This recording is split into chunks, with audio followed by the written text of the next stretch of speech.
வழக்காடு மன்றத்தில் என்ன போயிருக்கு?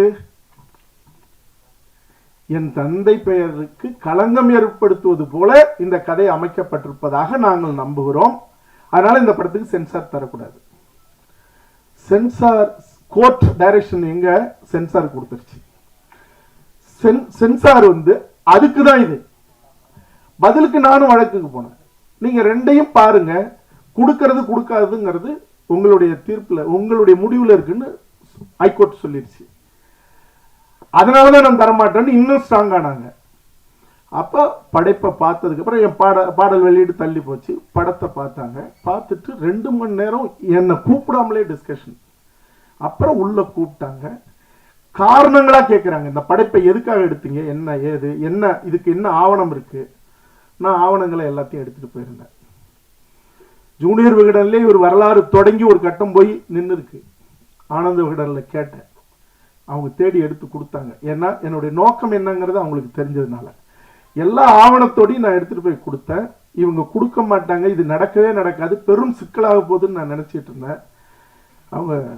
அவங்களுடைய இடத்துல நின்று அவங்க ஒரே ஒரு விஷயம் சொன்னாங்க, இந்த படைப்பு ஒரு நேர்மையை சொல்லுது, ஒரு அறத்தோட படைக்கப்பட்டிருக்கு, ஏன் நீங்க இதுல அவருடைய படத்தையே போட்டு நீங்க சமர்ப்பணம்னு சொல்லக்கூடாது அப்படின்னாங்க.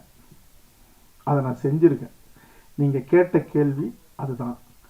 ரெண்டாவது, இந்த அவங்க வழக்கு போட்டதுங்கிறது எங்க அப்பா பேருக்கு களங்கம் வைக்கிறது. நான் தம்பி கனலுக்கு இந்த படத்தை பாரு அப்படின்னு நான் கூப்பிட்டேன். இன்னொரு விடயம், எனக்கு நேரடி உறவினர் அண்ணன் குரு அவர்கள். அவன் என்னுடைய தம்பி. நான் அது சம்பந்தமான கேள்விக்கு வேற எந்த பதிலையும் சொல்லி அவர்கள் மீது எந்த களங்கமும் வந்துடக்கூடாது. அது என் மேலேயே சுமத்தப்பட்டுகிற களங்கம் அது. அதனால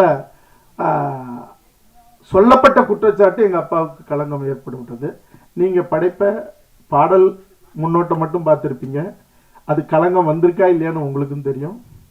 படம் பார்த்ததுக்கு அப்புறம் எல்லாருடைய கண்ணீரும் அதுக்கு பதிலாக இருக்கும்.